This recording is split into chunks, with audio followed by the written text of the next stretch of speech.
আসসালামু আলাইকুম সবাইকে। আমি এখন আপনাদেরকে একটা গলা কাটিং করে দেখাবো।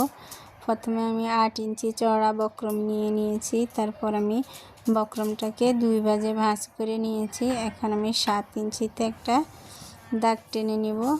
তারপর আমি চওড়া নিয়ে নিব 3 ইঞ্চি। এখন উপর থেকেও 3 ইঞ্চিতে চওড়া নিয়ে আমি দাগ টেনে বক্স করে নিব। এইভাবে আমি সুন্দর করে বক্সটা করে নিব। তারপর আমি নিচ থেকেও বক্সের দাগটা দিয়ে নিলাম। তারপর আমি কর্নার থেকে 3 ইঞ্চিতে একটা দাগ দিয়ে নেব। তারপর আমি এইভাবে কোনাকুনিভাবে নিচের দাগ অবধি একটা দাগ দিয়ে নেব স্কেলের মাধ্যমে। তারপর আমি এখানে একটা সুন্দর করে শেপ দিয়ে নেব। এই যে এইভাবে উল্টো সাইডে আমি একটা শেপ দিয়ে নিব। ভিতরের সাইডে আমি এভাবে সুন্দর করে একটা শেপ দিয়ে নিলাম।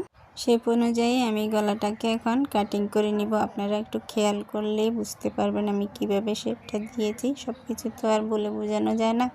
একটু হাতের দিকে খেয়াল করে দেখবেন যে আমি কিভাবে শেপটা দিয়ে নিয়েছি। তারপর আমি শেপ অনুযায়ী কাটিংটা করে নেব।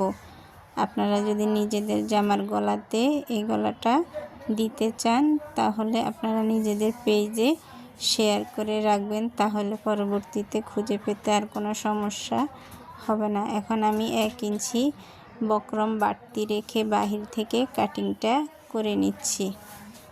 এভাবে আমি এখন সমান করে কাটিংটা করে নিব।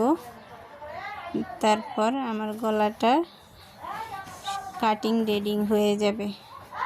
তারপর আমি আলাদা কাপড়ের উপরে গলাটাকে বসিয়ে নিব। আমার গলাটা কেমন দেখাচ্ছে কমেন্টের মাধ্যমে জানাবেন। এখন আমি আলাদা কাপড়ের উপরে গলাটাকে সুন্দর করে বসিয়ে নিব। তারপর আমি বাড়তি কাপড়গুলোকে কাটিং করে নিব।